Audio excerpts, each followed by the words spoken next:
Alright guys, what's going on and welcome to the channel. This video is going to be focused on the BlueBus system, which is the best Bluetooth system for an older vehicle. So as many of you guys know, you follow the channel, I have a thing for older cars and specifically older BMWs. I had the E39 M5 and I have my E46 ZHP over here. And the thing about those cars is that they usually don't come with Bluetooth. This is an 03, it never had Bluetooth as an option available. There's a few options out there, but I actually was able to get a hold of something called a BlueBus, which I actually filmed a video several weeks ago on. It was sort of an installation video, which I will insert at the end of this video, but I wanted to let you guys know that I've actually been living with this thing, using the Bluetooth, and I honestly think it's life-changing. Like, I used to have the Grom in this car and also in my E39 M5, and it was only in there because there really wasn't another option at the time that was better. It was clunky, the quality wasn't very good, and it would connect when you unlocked the car. So if I was on the phone walking up to the car, I pressed unlock, it would connect to the car even though I wasn't in the car yet. So I'd have to keep reconnecting to my phone like 3 or 4 times for it to know that I didn't want to actually connect to the car yet. So it was clunky. It was okay, but it just wasn't really ideal. And I don't want to like do this video as a hate on Grom because it really did the job for a while. But it's time to take a step into a different product. I want to thank Ted, who actually sent me a unit from BlueBus. He is, I guess, the guy who's in charge of making this thing work, designing and implementing everything. So I want to thank him for sending this unit out to me. At the end of this video, I will do a installation. It's really simple. So we're gonna hop in the car and I'm gonna show you exactly what it's like to live with on a regular basis. As I mentioned, it is a pleasure and it makes the driving experience just that much more seamless, especially if you're like me, you like to listen to like high quality music on Spotify or something like that all the time. So that's always what I'm doing. All right guys, so let's get in the car as usual. I just detailed it, so it's super shiny, looks good. Interior needs a little bit of help still. We're gonna get in here. I'm gonna give you like a POV of what it's like. And I know this might not sound like a big deal, but when you're living with it, it really gets either annoying or really nice, depending on the system that you have.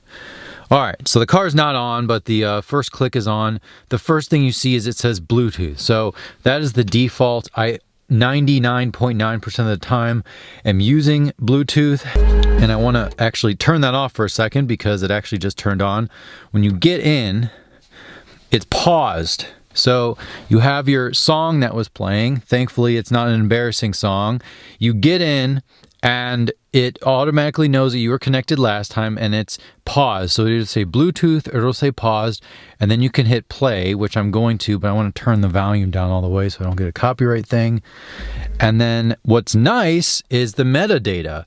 For a screen like this, you don't have as much real estate to display information on, but it actually does a pretty good job of doing the whole scroll thing there and providing kind of what's going on. You can kind of glance down and it makes it feel a little more modern as well, which is really nice. Not to mention that the steering wheel controls work flawlessly as well. So if I click this up button, it'll change the song right there.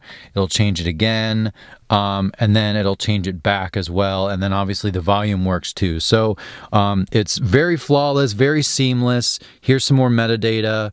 Pressing number 1 actually pauses whatever is playing, and then you press it again, it goes back, and then obviously you can see it's clicking through. So the number 2, so these are all kind of programmed. The only thing about like a system like this is you don't have the same sort of display. I believe number 2 just changes it. If it just says Bluetooth, maybe you don't want to see the metadata because it continues to scroll. Maybe you're annoyed by that or distracted. You can just click number 2. And then it goes back to the scrolling metadata, which I think either way is kind of a nice touch. Number 3, I don't believe has anything programmed, so that doesn't do anything. I think number 4 has your settings. So we're not going to go into the settings. That is really the gist of how this thing looks and feels. I really like it. And definitely recommend grabbing one if you have like an E46 or an E39 or really any other BMW, potentially other brands as well. So just go to their website. Link is in the description. All right guys, so that's gonna do it. Thank you so much for watching. Thank you to Ted for sending me this unit out. And I would definitely order one or pre-order whatever is available now, because I know that he has limited units out there, and it seems like a lot of people really dig this system. So there's a bunch of other videos that if you have like an E39 or whatever, you have the full screen. So that means you have even more of an ability to customize and see the information on like the music and stuff like that. So I know if you have like a modern car or vehicle, this is like kind of silly. You're not really worried about that. But when you don't have Bluetooth and the system you have is really clunky, like I mentioned, my Grom worked and it did its job for many years, but I never really liked it. I just accepted that it wasn't going to be very good.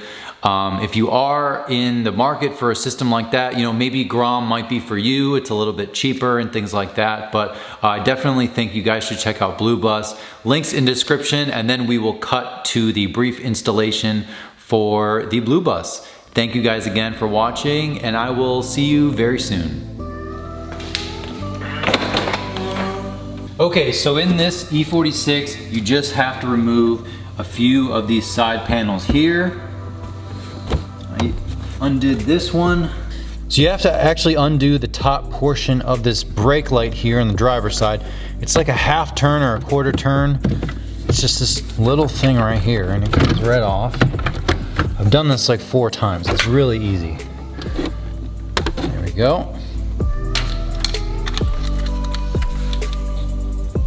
All right, so I'm gonna take this off.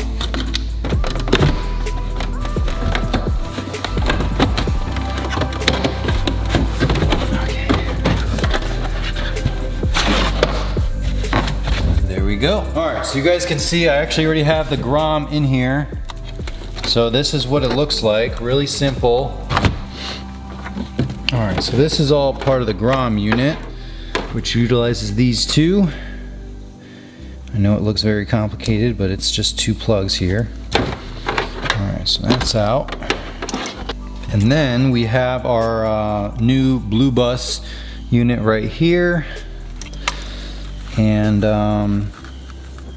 just gonna plug these in as such.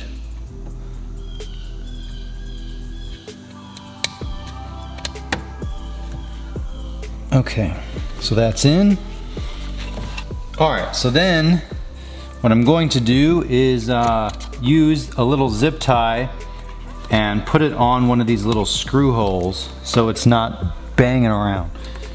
Alright guys, hopefully you can see that. I actually used a zip tie to attach it to one of these little screw holes just so it's not clanging around back there. I'll snip off that right there and then we will be good to go. Okay, so what we're gonna first try is number 1. It says no device, and that's not it.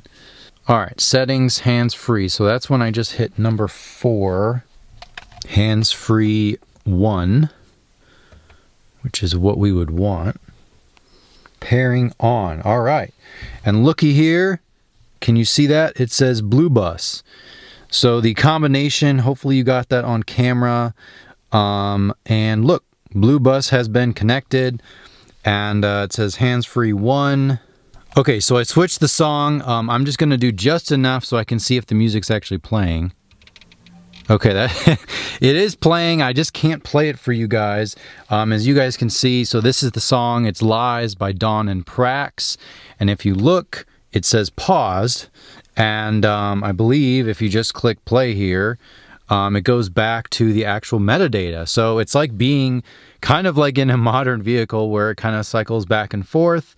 Obviously, we only have so much real estate to work with here regarding kind of the display of the actual data.